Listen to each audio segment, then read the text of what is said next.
partners of Surigao del Sur Province. Let me greet our Honorable Governor Alexander Pimentel and the whole province of Surigao del Sur. Can we give them a resounding applause?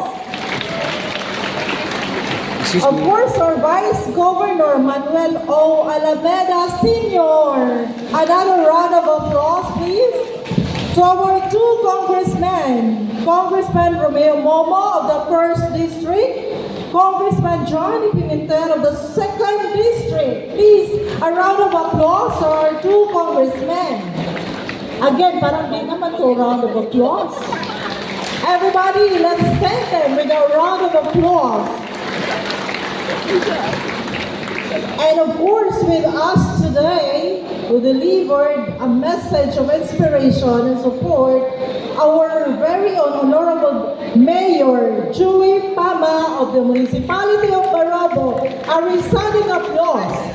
With us now is Vice Mayor Alan Bernal. Sir, thank you very much. A round of applause for our Vice Mayor.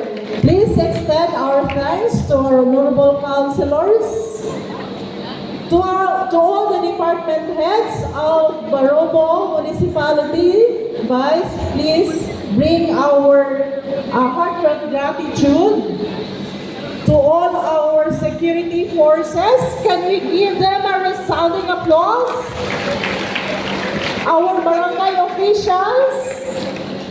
A resounding applause for our barangay officials. Of course, to the head of the delegation, our schools division superintendents, assistant schools division superintendents. You might wonder nasaan ang assistant ninyo. Nandun sila sa Festival of Talents. Ganun kami naghati ngayon. To all our chiefs of the region and divisions, can we give them another round of applause, please? Most of all, to our host team, headed by our formidable superintendents, SDS Lorenzo Macasukol. Thank you. ASDS Leila. And the whole team of Surigao del Sur. To our panel of judges. Are we having the panel of judges in attendance? If not, please extend our thanks to our panel of judges. To our keynote speaker, Dr. Karil R. Garcia, sir, thank you very much. Our salute to your passion to journalism. To the program owner, CLMD of the region, headed by Chief Burns, and the supervisor, Gladys, can we give them a round of applause?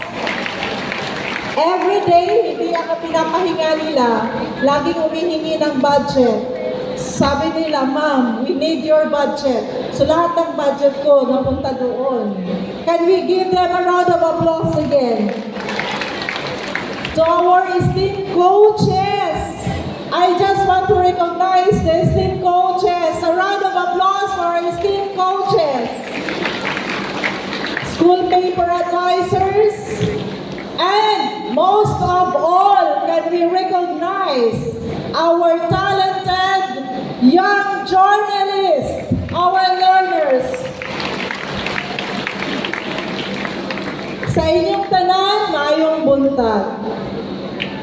As we gather this morning for our regional academic skills development with a theme, the future of learning, strengthening foundations and lifelong skills in the age of artificial intelligence. This is to support and guide our learners who aspire for a better future and responsible journalism practices.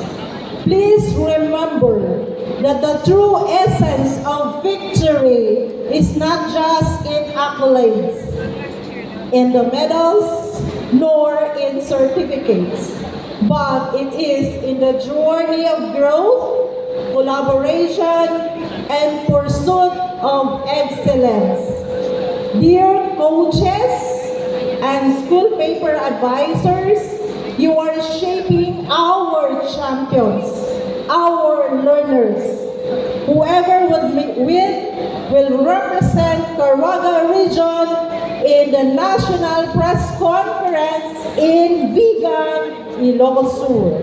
This will be a great learning experience and an opportunity for learners to grow.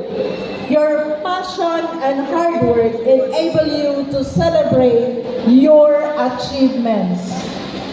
To our young journalists, this is an unforgettable experience filled with inspiration and success. You are Caraga's brightest stars, shining through your talents and aspirations. Be true to your creed. Make this event an opportunity for you to achieve a golden opportunity and endless possibilities through journalism and reach the greater heights. This year, we have to reach the top 5 rank in the National Press Conference. That is the challenge that I will give to all the school paper advisors and to our young journalists. Can we have that commitment? Again. Again. This side. Parang mahina doon banda. Again. Top 5 Caraga Region. Again. Great. Put that in your mind that we have to get through the top rank for Caraga Region. Make Caraga Region be proud of you. To our panel of judges, thank you so much for your commitment to excellence in support to our young Caraganons. We need your expertise to help us hold the knowledge and skills of our learners. To our local chief executives, officials, sponsors, and parents, rest assured that all your efforts will never go in vain because they will leave a special mark in the hearts and minds of our young generation. And as they spoke earlier, to develop resiliency, information is the key. Therefore, the safest community to live is the community that is a well-informed community. Therefore, this makes the responsibility of our young journalists very crucial. Again, I would like to thank SDS Lorenzo Macasukol and ASDS Layla and the whole team of Surigao del Sur for this superb hosting. Can we give them another resounding applause? Again, another resounding applause. Now, on behalf of the Department of Education, I hereby declare this 2025 Regional Academic Skills Development open. Daghang salamat, Barubo. Mabuhay ang Surigao del Sur.